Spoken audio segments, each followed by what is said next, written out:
Ladies and gentlemen, welcome to the #1 professional wrestling radio show in Las Vegas. This is the Mark Hoke Show. The Mark Hoke Show. Going bell to bell with the best in professional wrestling news, entertainment, and lots of Sin City surprises from inside the squared circle. Now, let's get to all the exciting pro wrestling action and bring on the host. Here is Mark Hoke. And we are back on the Mark Hoke Show. It's hour number 2, and I can't wait. What great pro wrestling news, entertainment, and it has been an entertaining morning so far. It has, man. To say the least. It has, man. The Songbird's in here. Stack Card, Loud and Proud Volume 3. I'm excited about going to that one, man. Yeah, it's going to be fun. And by the way, Ricky's also going to be on the FSW big anniversary show. 14 years, baby. Oh, man, this is going to be something on Sunday, June 18th, starting at 5 p.m. That's Father's Day, man. That's right. Yeah. Whoa.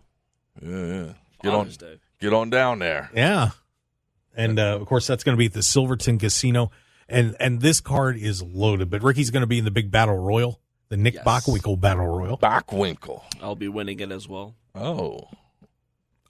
Confident. He's confident. I got to speak it into existence. There you go. Manifest it. And then at the show, at the Silverton Casino, I'll be singing it into existence as well.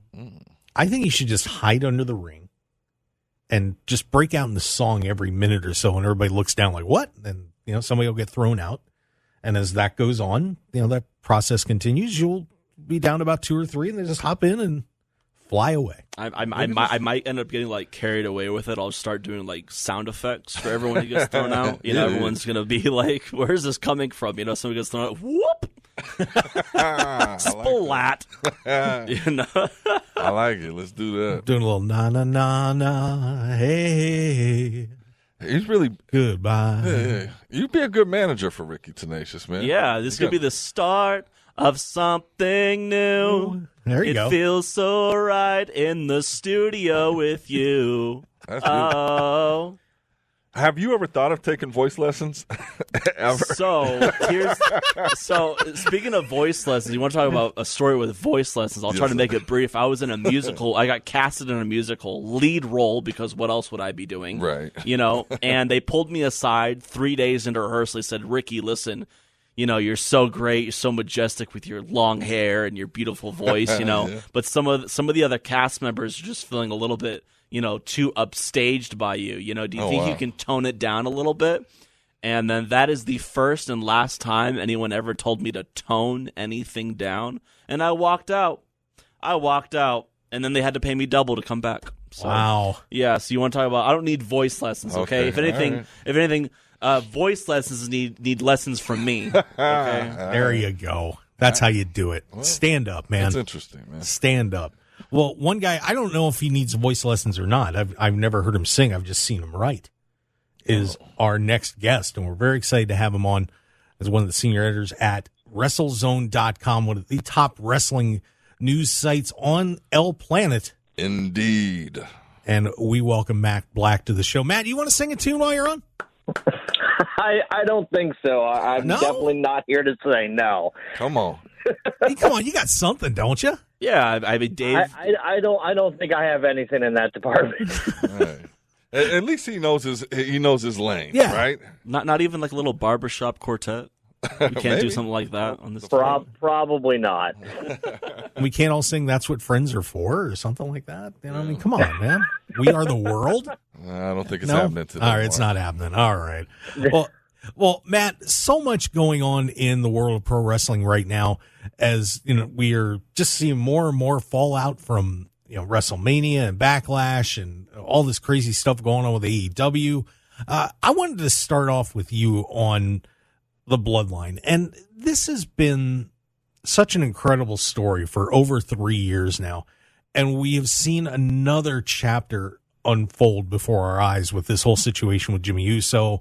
And of course, the super kick and Jay, losing the U.S. title match now as they're trying to get Jay to flip, even though I would imagine that will not happen. what are your thoughts on just how this whole story has evolved over time, and what where do you see this all finishing up? Oh boy, I think it's gone way longer than any of us could have expected, and at this point, you feel like it has to wrap up by WrestleMania 40, because I can't really see them going much longer, because the faction's about to split. Reports are suggesting that Roman and Solo are going to face the Usos at Money in the Bank, so Jay needs to make up his decision sooner rather than later, because that's just a few weeks away. And, at that point, Roman will defend his title against somebody at SummerSlam, which he'll more than likely win. And it seems like the direction is going to be him and Cody again at WrestleMania 40. So is that the right? I feel like the story is going to have to conclude there. Is that the right move? Do you think that it should be him and Cody, or should they maybe go in a different direction? I mean, I almost wonder if, I kind of feel like Jay is the guy that should finish this thing off. It would be a great story, and this is where it all began. So I don't know. I would be more excited about seeing Jey Uso in that spot at this point. I guess that's just me, but what do you think about that? I think the money's with Cody. You can see the business has been up across the board since he's rejoined the company.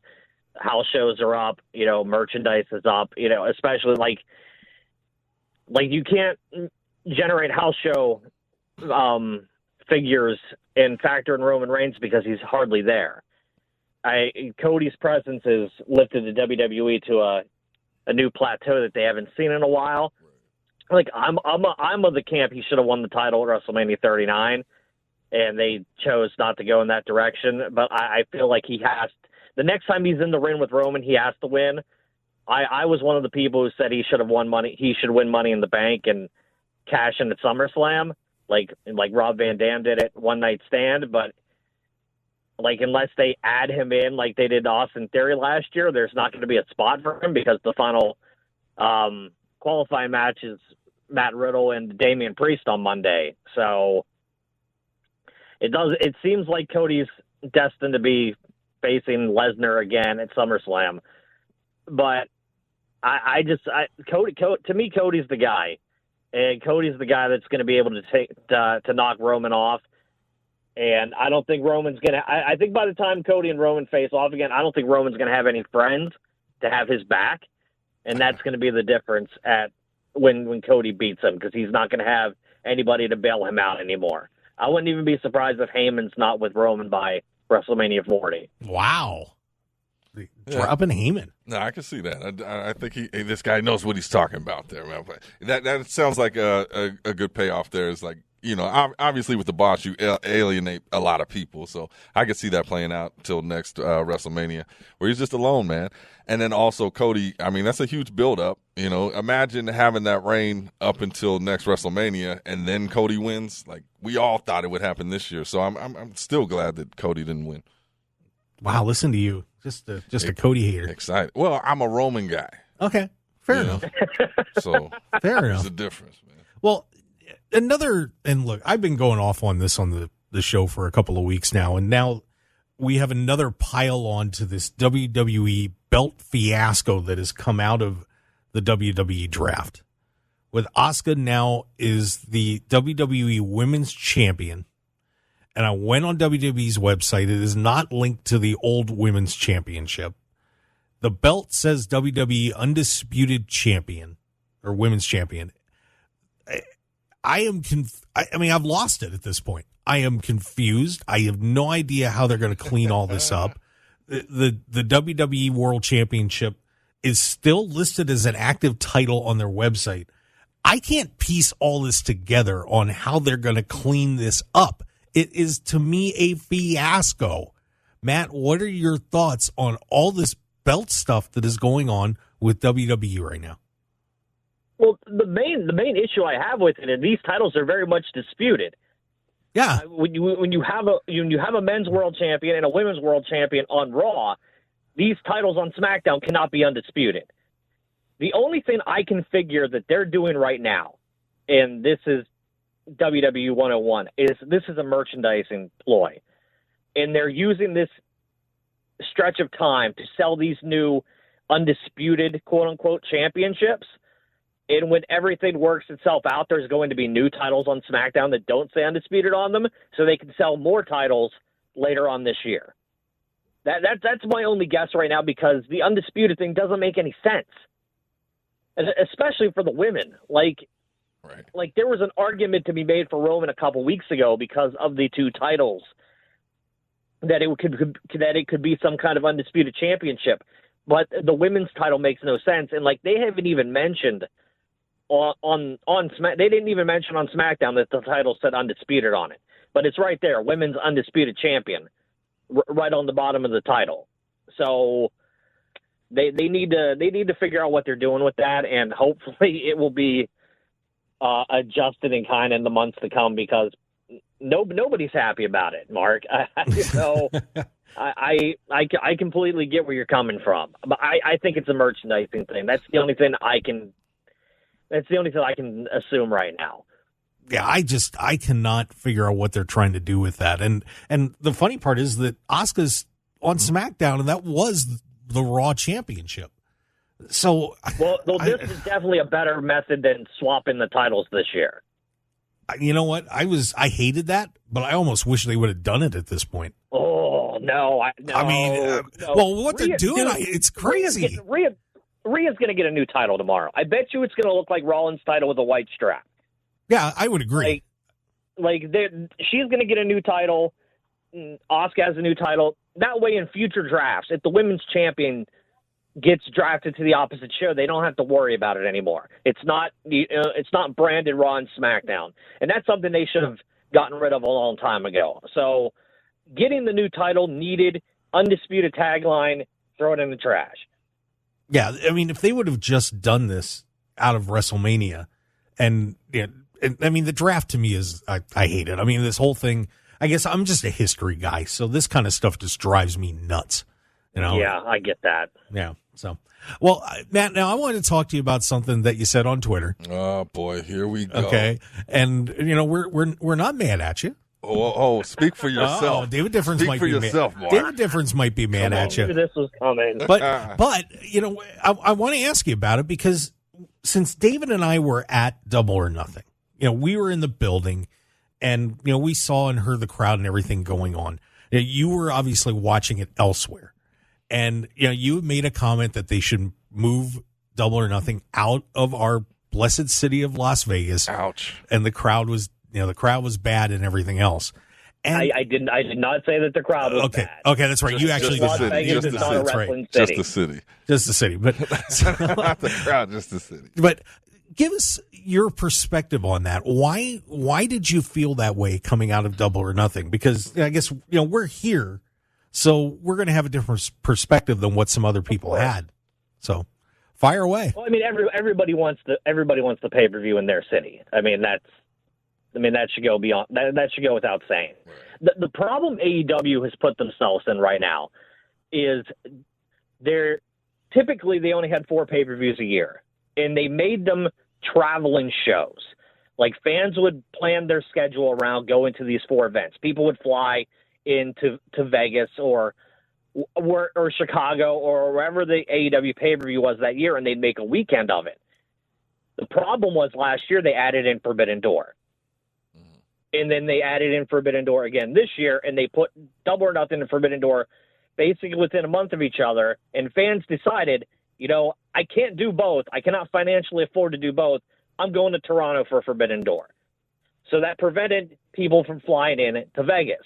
So the gate this year was a lot less than you would typically get for a Double or Nothing, which has been selling out every year before, Forbidden Door was a thing. I thought the crowd, beyond the Adam Cole-Jericho match, I thought the crowd was very good. But AEW wants to sell these pay-per-views out. And if they're going to continue to have Forbidden Door and Double or Nothing within a month of each other, I just think Double or Nothing would be better benefited in bigger wrestling markets, like a Philadelphia, New York, New Jersey, someplace like, that, or Texas, that consistently sell out for big wrestling pay-per-views. It's nothing against Las Vegas. It's just Las Vegas has doesn't have the history of selling out, wrestling shows on a consistent basis. Right. Well, I think there's a lot of factors that went into that. And so we're talking about ticket sales. Is that where that opinion is based on? Or because a lot of people said they were watching the show and the crowd was dead. Did you get that opinion? I don't agree with that. Okay. Like the only match I thought the crowd died in was Jericho and Adam Cole. I thought other than that, watching it from home, I thought the crowd was into it the entire show. So I didn't understand where these people were coming from with those takes. Yeah. So no, I thought the crowd was good. My factor was in, if you want to sell out the venue next year, you might want to go elsewhere. Yeah, and I thought one other issue that came up too, other than a lot of stuff going on here in Vegas. I mean, we had a Stanley Cup game the night before, and that was pulling some people apart. But WWE scheduling on Memorial Day weekend was kind of rough too. I didn't think that was a good idea at all. And you and I'm sure you're on their press release list, and I didn't get one of those, hey, we broke all those records. Hey, all this happened, and we, this was amazing with the Night of Champions card. I didn't see that this time, and I think that their little one-upsmanship game hurt everybody. I really did. Well, I mean, Night of Champions was the night before, and that's in Saudi, so you're not going to get much figures out of that. But I mean, WWE putting NXT Battleground head-to-head with Double or Nothing, I mean, that's a lose-lose for everybody. Like, and NXT is not going to pull people away from AEW, and AEW fans are not going to just decide, well, I'm not going to buy this pay-per-view, I'm going to watch NXT Battleground instead. Like, that doesn't work. NXT in the past have run, like, afternoon live events before AEW, and I mean, that works. But going head-to-head is a bad idea. I honestly, if I'm AEW, next year I'm re-strategizing my pay-per-view lineup, and I'm not booking the typical weekends that I've booked the year before, because WWE is preparing for that on their calendar to counteract them. And I would do different weekends. I would still do around the same time, but I would do like a weekend before or a weekend after. And that way WWE is thrown off their game, and they're not going to have to compete head to head with WWE that weekend. That's a great point. I believe that, but do it in Las Vegas. You're saying they should come back to Las Vegas, yeah? Sure, give Vegas one more chance. Well, so I'll tell you this: like, there's a lot of excitement. You talk about it's not a wrestling city, but we had probably 13, 14 shows throughout the week, independent shows, all sold out.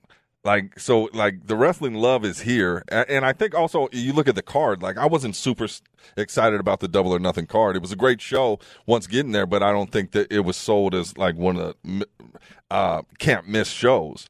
So let's blame AEW on this and not Las Vegas there. Well, I think one of AEW's biggest issues as far as the pay-per-views go is they intend to sell these arenas out based on the name value that you're getting in AEW pay-per-view. Right.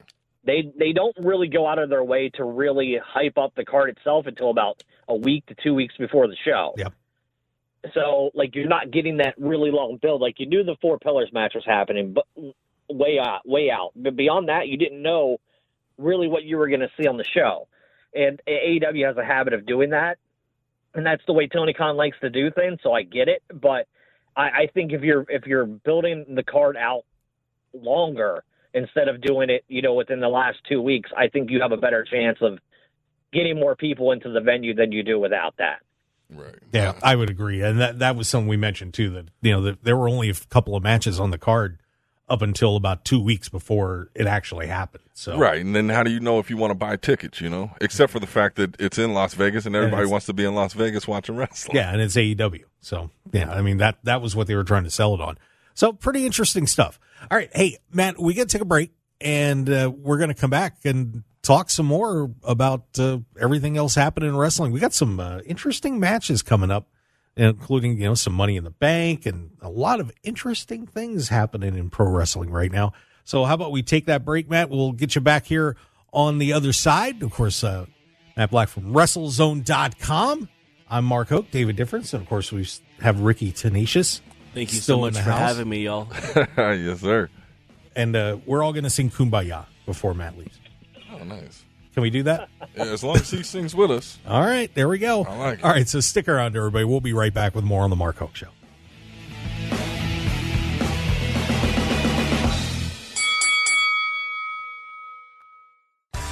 Get ready for one of the most exciting and interactive events on the pro wrestling calendar. The 57th Annual Cauliflower Alley Club Reunion at the Plaza in Las Vegas. Meet some of your all-time professional wrestling favorites. Check out the wrestling memorabilia. Participate in terrific seminars and star-studded events, including Tuesday and Wednesday night CAC Awards and dinner nights. Visit caulifloweralleyclub.org and get your tickets and membership today. That's caulifloweralleyclub.org. 101.5 FM KDAWN. This is the Mark Hoke Show. The Mark Hoke Show. Here again, your host, Mark Hoke. And we are back on the Mark Hoke Show, the number one pro wrestling show in Las Vegas. And let's just say the universe. Yeah, man. Let's not mention Las Vegas. Let's just say the number one show. Just period, end of story. Yeah, there you go. Because that's what we do. In the world. I'm Mark Hoke, the David Difference. We've also got our good friend, the Songbird. Was that better, Ricky? Yeah, it was. I think it was more acceptable. Okay. You know, I'm working on it. Give me time. But Ricky is sitting in with us. And, of course, we've got Matt Black from WrestleZone.com. And, Matt, let's get back into some of the other rumblings and grumblings going on in pro wrestling. We're getting ready for Money in the Bank. What are you thinking about that? It sounds like LA Knight's going to be getting that case, but do you see an upset there? Money in the Bank is reverting back to what Money in the Bank originally was when they first brought it into WrestleMania a long time ago, and that's a bunch of the upper mid-card guys that are about to break through or could potentially break through to the main event scene, and they're using that briefcase to elevate them to that level. Because Money in the Bank in recent years has been a lot of heavy star power, and we're not really getting that in this match. So if you look at the field right now, LA Knight looks like the odds-on favorite to win this. And at that point, you have to believe he's going to eventually cash in on Seth, because they're not going to have him cash in on Roman, because they ran into that same problem with Austin Theory last year. But I think LA Knight's ready to jump to the next level. He was already a world champion in Impact. So if they give him the ball and they let him run with it, I think he can do big things in WWE. And the crowd's gotten behind him organically, because it's not like WWE has really done anything for him this year to position him in a spot at the top of the card. This has kind of been willed on by, the WWE universe. So I'm hoping he wins Money in the Bank, and we'll see where it takes him from there. Yeah, I felt bad for him not getting a shot to do anything at WrestleMania this year, by the way. That was a miss to me. Yeah. I think him and Lashley not getting on the show was a crime. Yeah, it was. No, definitely LA Knight. That's my guy. FSW local. Did you work with him, Ricky? LA Knight? Yeah. I think the most that I got the opportunity to work with him was when I was with FSW, early stages FSW, and I was the ring announcer. I don't know if anyone remembers that, but that's how I got my foot in the door at FSW. Okay. Was I was their ring announcer. And during that, LA Knight was a very prevalent wrestler in FSW. I think he may have been the champion at that time. But I got to announce him quite a number of times. I got to talk to him a few times. I remember him giving me some pieces of advice, a lot of yes. Yeah. So I have gotten to work with him. I've not wrestled him, but I have gotten to work with him. Well, maybe someday, Ricky, that'll happen. Hey, I don't stop believing. There you go. It never stops. Well, now Saturday night we got AEW Collision coming up, guys, and Matt, what are your thoughts on CM Punk coming back at the United Center and Saturday Night Wrestling in general? I know Dave and I have been talking about this a little bit. What do you think? Yeah, I broke the news on WrestleZone earlier this year about AEW Collision. This is a big thing for AEW. It's going to be a big cash infusion for the company, and I grew up on Saturday Night Wrestling, 6:05 on TBS, the Superstation. So to see Saturday Night Wrestling again live almost every week on TNT, I think it's pretty cool. And love him or hate him, CM Punk, he's going to draw the interest and is going to draw attention to the show on Saturday night. So if he's not going to be featured at all on Wednesdays, and the only way you're going to see him Saturday night, people are going to tune in. I think this is a big thing for AEW. Yeah, I know. Dave and I were talking last week a little bit about watching Saturday night's main event, and we're reminiscing a little bit about Saturday morning wrestling. And getting up and watching all those great shows that were on whatever station we could possibly find, scrambled cable or whatever. Scrambled cable. Yeah. No, I had cable, man. I don't know what was going on in your house, but I was watching. I was locked to the tube every morning. Well, man. You had most of the channels, but there were a few that you didn't pay for. The ones you weren't supposed to have. You were as a kid, Mark. Well, I can't help what was on the scramble, but there were a lot of different wrestling shows that were all over the place. So yeah. I'm just saying. Saturday. What are you referring to? Saturday wrestling is a great thing, man. I fell asleep last night watching Saturday night's main event just to take it back, man, and get those feels again. So I'm excited about this one. Saturday's something else, and I think it's gonna, like I said, that card is so stacked as far as the roster. It's a good way to spread things out. Yeah, this is going to be a really interesting time for AEW because now we got Forbidden Door coming up with a few massive matches. Of course, All In is coming soon. This is going to be a very entertaining time for AEW. Plus, we've got a stacked Dynamite card coming up, with this Adam Cole MJF match. What are your thoughts, Matt, about where the World Championship picture is going to go with Adam Cole and MJF and whoever else is flying around out there? Well, I will be live in attendance at AEW Dynamite this Wednesday. And I'm definitely excited to see Adam Cole and MJF. I think Cole's going to beat him because I don't think MJF's really that interested in wrestling a New Japan talent. So if Cole beats him by hook or by crook, count out, DQ, pinfall, whatever, I think they're going to run this back at Forbidden Door, and I think that's how MJF's going to be on the show so he doesn't have to wrestle someone from New Japan. Oh, that's an interesting idea. I don't foresee Cole beating him for the title, but I wouldn't mind it. I think Adam Cole is a world champion material in any company he's ever been in, and if they want to put him over MJF and win the title in a few weeks, I'd be all for it. Yeah, I was kind of thinking Adam Cole would be the guy challenging him at All In Wembley, but who knows? Maybe they'll pull that sooner. I don't know, Dave. What do you think? MJF's my guy, man. That's it. Why is MJF your guy? Is it because he gave me type 3? All the heels are his guys. Right. MJF, yeah. They're all his guys. Yeah, they're doing their thing. But let me transition and ask you this, Matt. How did you get your start in wrestling journalism and end up at WrestleZone? Man, I actually started with wrestling video games back in the day. And I started doing through THQ and or in the early days of 2K, and I did a lot of stuff with the Legends of Wrestling Acclaim series back in the day. Yeah. and after the 2K thing transitioned through, I got an opportunity with Fansided to start doing writing there. And after that was done, I got an opportunity with Sportskeeda, which led to where I'm at right now with WrestleZone. And yeah, it's been a journey, but man, it's the best job in the world. I freaking love professional wrestling, and getting to just wake up and write about it every day is a dream come true. Yeah, that's beautiful. Yeah, that is awesome. And well, if people haven't gone to WrestleZone, tell everybody a little bit about the site.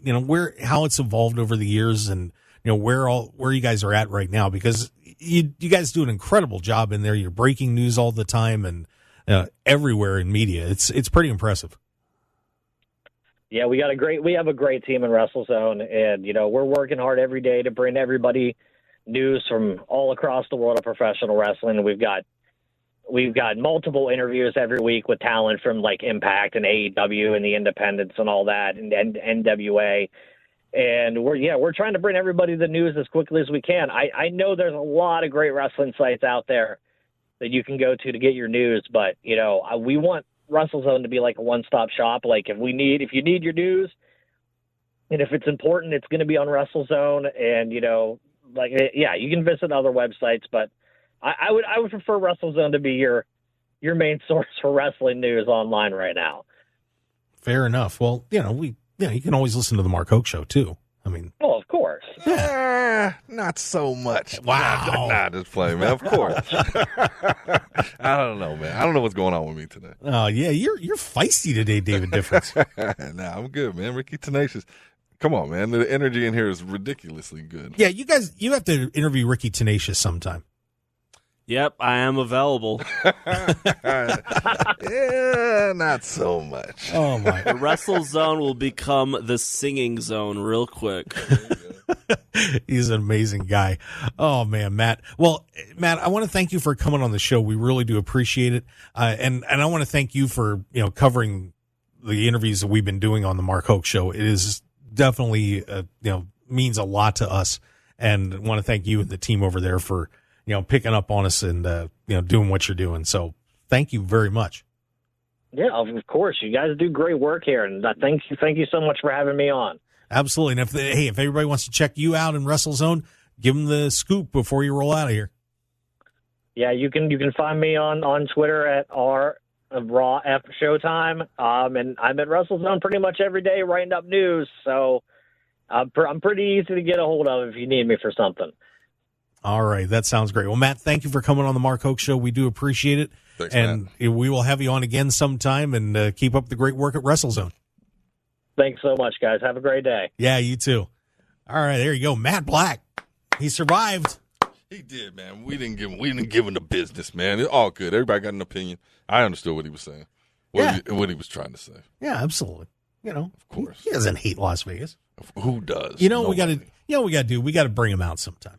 Oh yeah, let's do it. Yeah, we got a lot of fun wrestling journalists that need to actually experience Las Vegas instead of being stuck in their hotel rooms. You talk about experience Las Vegas. What does that include, Mark? Oh, you got to go all over the valley. Yeah, Chica's The Bonitas. Valley, you say? Oh yeah, Big Valley. Yes, the Big Valley. It's a very big valley. Maybe he can come to Loud and Proud on June 24th at the LGBTQ Center, 7 p.m. start time. Tickets available on Eventbrite. Come raise funds for the LGBTQ Center and enjoy a fantastic night of professional wrestling from Big Valley Wrestling, featuring the likes of Tommy Perner, Charles Casals, Kid Bandit, Trish Adora, Deshae, Papa Yase, Dark Sheik, JV Senegal, and me, Ricky Tenacious, plus many more. Wow. There you go. And I set him up for that intentionally too, and now I'm regretting it. Yeah, well, that's what you get. So you know what you won't regret? Going to Loud and Proud on June 24th. who's on that card, man? We know who's on that card. All right. Oh my God, David Difference causing trouble in there. In all seriousness, no, when it comes to the card, because I really do want to just let people know, the main event for Loud and Proud has been announced. The main event will be for the Las Vegas Championship, currently held by Papa Yase. He will be defending against the Techno Witch, Kid Bandit, in a hardcore match. Uh-oh. In the main event of Loud and Proud. First time we've ever had a hardcore match at Loud and Proud. And if you've seen Kid Bandit, the possibilities are endless. Yeah, that individual can accomplish in the ring, and you add weapons to the mix. Whoa, you will be on the edge of your seat. Yeah, watch out, brother. I think maybe we should pick out a weapon for them to use, David. Well, I mean, if you guys are going to be at the show, I mean, maybe bring a Mark Hoke sign, like a Mark Hoke sign. You use my sign, or maybe a big set says Mark Hoke with an arrow pointing to you. Light bulb, just went off. Or maybe you could use this huge cardboard cutout of Batman that you have here in the studio. If that got used, trust me, yes, you should bring it. It would be so bad for me. I'm calling it now, and I'm demanding it. We want the Batman. We want the cardboard Batman cutout. It's there. Yeah, let's get rid of this thing. God, you don't know, guys. Hey. Trust me, you don't know. Oh, we know. No, you don't know. Oh, you didn't know? I had to do it. I'm sure somebody out there was thinking. Of course they were. All right, well, let's get our final break in But before we go to break, I just want to remind everybody something else that's going on in Las Vegas too is the Cauliflower Alley Club. They've got their 57th annual Cauliflower Alley Club reunion event coming up, and boy, a packed award show. Of course, Brian Blair, good friend of the show, the president of the CAC. That's my guy. And it is going to be something special with, CM Punk receiving awards. Ron Simmons is going to be there. We had Joe Malenko, the Nasty Boys. I mean, this is going to be an awesome 3 days, and we want you to check it out. But the first thing that you have to do to be able to even buy a ticket is get a membership.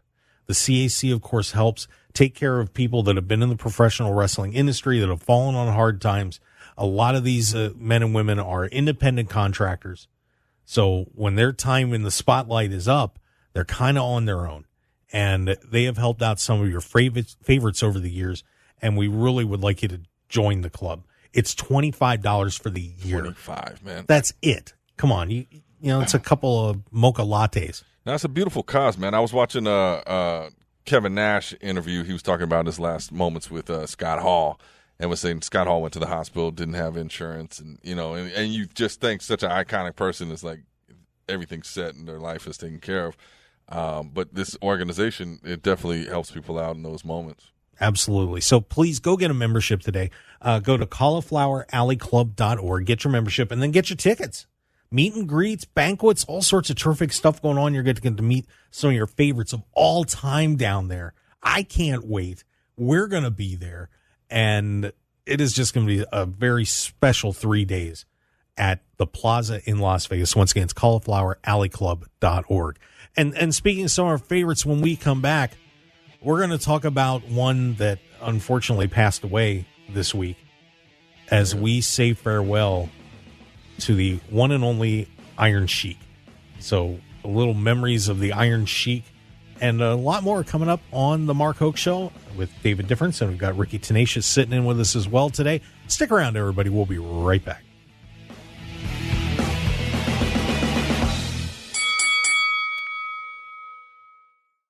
Infinite Wellness can help you achieve your goals and look and feel your best. Our regenerative medicine clinic utilizes stem cell and exome therapy. We also have a comprehensive weight loss program and numerous other services you can find on our website at infinitewellness.info. We're located at 8925 West Post Road, Suite 100, right across from IKEA. You can book your appointment today by calling us at 702-842-2244 or find us on social media at infinitewellness.lv.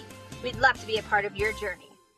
If you're looking for an award-winning dining experience at outstanding prices, look no further than Unique Eats. Whether it's their incredible breakfast platters, amazing pastas and sandwiches, or world-renowned pizzas, celebrity chef Dominic Tedesco will have you covered. Check out their coffee and smoothie bar, vegetarian options, catering, and top-flight service. Visit Unique Eats today at 3100 South Durango, Suite 100. Call 702-992-3038 or go to uniqueeatslv.com, and we'll see you all at Unique Eats.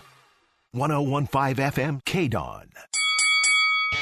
You're listening to the #1 professional wrestling radio show in Vegas, The Mark Hoke Show. The Mark Hoke Show. Now, here again is Mark Hoke.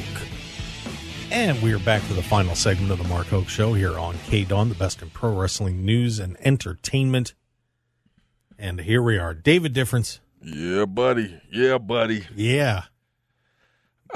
Do I want to speak on this? I don't know. I'm just going to let it go. Maybe next week's anniversary show. I'm just going to let it go, man. I'm going to woo-saw everything I want to say right now because I got some things I want to say. Okay. But I'm just going to woo-saw it. Well, let it go. What's it? Let it go. Let it go. Let it go. No. Stay out Here of we this. go. Leave it to the profession. Oh, you like that? I thought when we had it going for a second. Like, Let it go. Oh. All right. Let it hold go. on for one more day, Dave. Yeah. One more day. That Nate Dogg? Can we 525,600 minutes. Yeah. The voice of Ricky Tenacious, everybody. Yeah. It's questionable, but we still like it. It's tenacious. It's the only word you need to describe. Oh, man, I'll tell you what. Well, guys, we would be remiss if we did not talk about the unfortunate passing of one of the legends and probably one of the most beloved guys behind the scenes, too, of professional wrestling, as the Iron Sheik passed away at 81 years old earlier this week. Just unbelievable outpourings, social media, all over the place. So many people just really seem to like this guy. I've heard some interesting stories about the Sheik. Yeah, he liked to have a good time. Yeah. He was a fun guy, man. You know, but so many people paying tribute to him, Sergeant Slaughter, and many more all over the place. But you know, I guess when I think of the Iron Sheik, you know, the first thing comes to mind for, you know, Dave, you and I are Hulkamaniacs. Yes, sir. And of course, he was the man that ended up being the transitional champion to Hulk Hogan, and ended up making a Twitter career out of it for the next, 20, 30 years. Got a little mileage out of that one. But, the Sheik was so much more. It was an amateur wrestler, won an AEW gold medal. Was part of was trying to get on the Iranian Olympic team, just missed that, but was an assistant coach for the United States team for a while. So very accomplished amateur background, did a lot of training, of course, came up in the same class with Ric Flair, getting trained with Vern Gagne, and, wrestled all over. Of course, most well known for his time in WWE. Of course, the Hulk Hogan situation, being the one to dethrone Bob Backlund, and the team with Nikolai Volkov, and of course then aligned with Sergeant Slaughter in that whole little situation where Sarge went traitor. Right. Those boys got a little heat for that one. Yeah. Just a tad. And of course, wrestled in Mid-Atlantic and so many other places. But it was really a fun-loving guy. I was actually watching some of the YouTube clips of outtakes and bloopers and so on. Saw the legendary Turkey promo. Jane Main. Just was something else. Guys, your thoughts on the Iron Sheik? Iron Sheik, tremendous talent. That was my first introduction into wrestling, was Hogan versus the Iron Sheik. So, especially as a kid in those days, it's just like he was a heel. He was just a bad guy. There was no, he's going to turn around or change his ways. We were meant to hate him, but, his body of work, you look back, and it was just – It was amazing, iconic, man. And now as you get into the internet age and everything, he fit well with that. From being on the Howard Stern show, that took him to another level in his Twitter rants. And it's just a tremendous talent, man. And I definitely think he lived a beautiful life. A lot of ups and downs, as we all do, but good stuff. And I just saw that when Hogan beat him for the title on, somebody played a clip of it, but we won't talk about it now. You have wow. No, never. Yeah, it's just random and rare. Yeah. But so, Ricky, you were telling me that you had dinner with the Iron Sheik. Yes, I did have dinner with the Iron Sheik. How did that come about? Well, it was quite a while ago, but it was at the Cauliflower Alley Club. Okay. Because I was a member of that, and with my dad, and we went to their big banquet, and it was I think it was the first year we went, but yeah, all these legends around at different tables, eating and drinking and such, and people accepting their awards. And then I ended up sitting at this open table, and then before I know it, boom, here comes Iron Sheik. And Iron Sheik is sitting right next to me. And I think for a short period of time, Raven was also sitting next to me as well. I had Iron Sheik on my left and Raven on my right. And I was a teenager. I was a young boy with my dad, and I was just whoa, this is awesome. And I remember one of the members who was there at the reunion that year. They made this really beautiful art piece for Iron Sheik. It was it's like one of those wooden a wooden painting. You take a piece of wood and then you carve in the picture you're trying to draw, and it was Iron Sheik. Okay. And he accepted it very graciously. And then he ended up, they gave him a mic. They gave Iron Sheik a live mic, and he just kind of went on for a good 10 minutes. And it got pretty raucous, and it was really fun. And I was 2 feet away from him, and it's definitely a memory that I'll cherish with me forever, being able to do that with Iron Sheik. Oh, yeah. But in general, when you talk about heels and you talk about legends in the business, Iron Sheik certainly comes to mind, especially as somebody who was able to expand the business of professional wrestling. He was somebody that you put on the TV screen and you believe wrestling. You put him in a match with Hulk Hogan, you're buying the ticket to it. So he really paved the way. Beautiful memory to a beautiful man, man. R.I.P. Absolutely. So say goodbye to the Iron Sheik. And with that, we're also going to say goodbye for the day. What? Yeah, we kind of have to. Hold on, I'm just getting started, man. Oh, I'm sorry, David Difference. But we want to thank Ricky Tenacious for coming in. Goodbye, farewell, I bid you all adieu. It's unbelievable. It is. And Ricky, real quick, Twitter. At Songbird of Wrestling. There's like 7 W's, but easier way to get a hold of me is my Instagram page at Songbird of Wrestling. All right, so check it out, and of course he'll be at the FSW show as well, along with that Big Valley show. So hop on that Twitter and see what he's got going on. As for us, thank you for being with us today on the Mark Hoke Show. We do appreciate it. Follow us all over social media. Just look up Mark Hoke Show. We're everywhere. We'll see you next week. Have a great day, Las Vegas. Want more of The Mark Hoke Show? Follow us on Twitter at Mark Hoke Show, like us on Facebook at The Mark Hoke Show, and visit markhokeshow.com to keep up with everything happening with the show. And remember to check out all of our archive shows on YouTube at The Mark Hoke Show and download our podcasts at markhokeshow.podbean.com and all your favorite podcast outlets.